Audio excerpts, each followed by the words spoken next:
All right, so let's look at what happened with Jeanne Babon and him being accused of being a witch. One of the nice things that Favret-Saada does is she gives us these diagrams that sometimes make perfect sense and other times get really confusing. I go back and forth on them. Sometimes I feel like they're really clear, and then others I look at it and my head spins and I get confused. So on page 189, we see the initial thing that happened, which is you have a family called the Nuets, and they are afflicted by a witch, Chicote. So the Nuets are negative. They have energy flowing away to the witch who's positive. So that's set up just fine. There's a witch, name is Chicote, and they have the bewitched, the Nuets. Now, let's go further. Now, the Nuets consult an unwitcher who names Jeanne instead of Chicote. However, we'll see that Chicote later will become a witch against the Babons. So we have the bewitched right there. They're in the negative point. Then we have various positive points.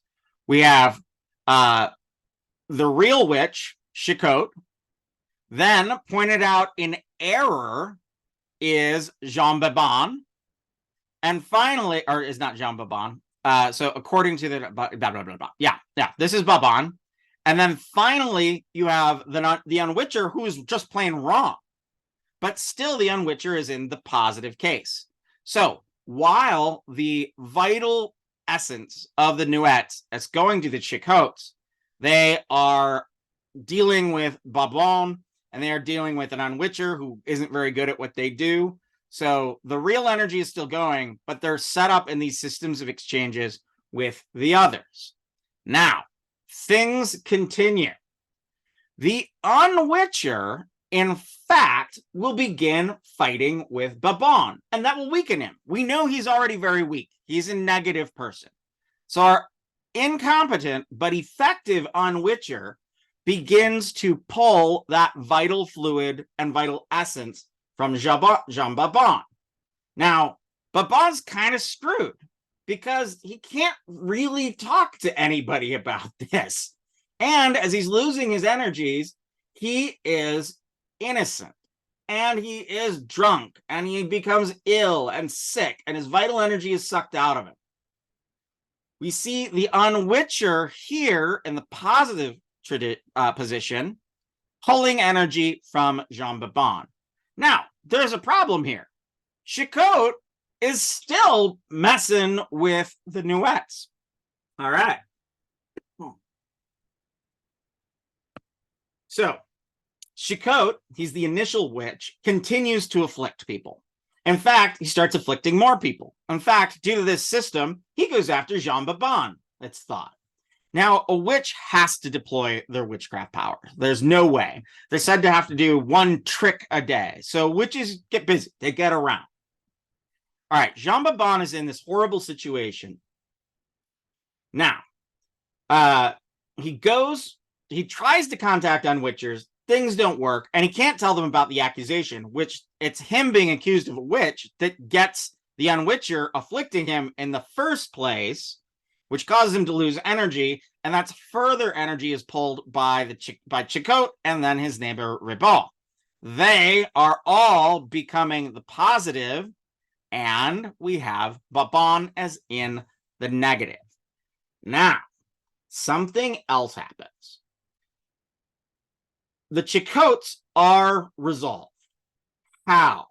The unwitchers are not effective, likely because he hasn't told them about the accusations, but there is a priest who comes by who's sort of an unwitcher for good, and then there's a stranger who they even say perhaps it's something like you, Favret-Saada, someone who wants to learn about spells, and they're able to just pronounce the witchery resolve. So the Chicote problem is gone, but Jeanne Babon and family are in the system of witchcraft. There's no way out. Now, we could argue that his impotence is always afflictive because he's resisting the process. We could also argue that his wife and him refuse to state to the unwitcher that accusation. That's just how the system works. I'm not quite sure why not, but that's how the system works. So in a way, Favret-Saada makes some interesting arguments saying that Jeanne Babon's impotence is the only way to maintain his autonomy in the face of all the family drama. Remember, his brother is married to a woman. That woman is the twin sisters of his wife. And they're all kind of in the same area. We know that the witchcraft started really drawing from him when he took over, when he became the head of household. We also know that he did not want to marry his sister in the first place, his sister-in-law in the first place. He didn't actually want to be a farmer, in fact, we find out. He was quite smart in school and he wanted to be a nurse, but his family said, nope, nope, nope, nope. You are going to be a farmer. So in this sense, he never really desired his wife, and hence not consummating their marriage. And him staying impotent is kind of a way for him to stay out of the complicated family drama. Family drama, always complicated. So Favret-Saada comes to some interesting conclusions. First, when a person is accused of being a witch, that supposed witch can transform himself into someone being bewitched. So in response to being called a witch, one says, I can't be a witch, I'm being bewitched. But of course, they can't talk to anybody about it because the more you talk, the more you're caught. So he's got to find an unwitcher that will really help him, but he won't mention the accusation. He never tells all. And to be cured by the unwitcher, you have to tell all, tell absolutely everything.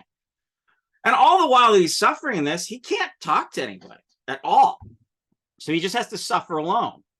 So deep at the bottom, though, there's another problematic dynamic in that there's an irresponsible unwitcher who named an innocent man, Jeanne Babon, and accused him of being a witch. Now, of course, there are no witches. All witches are, in fact, innocent.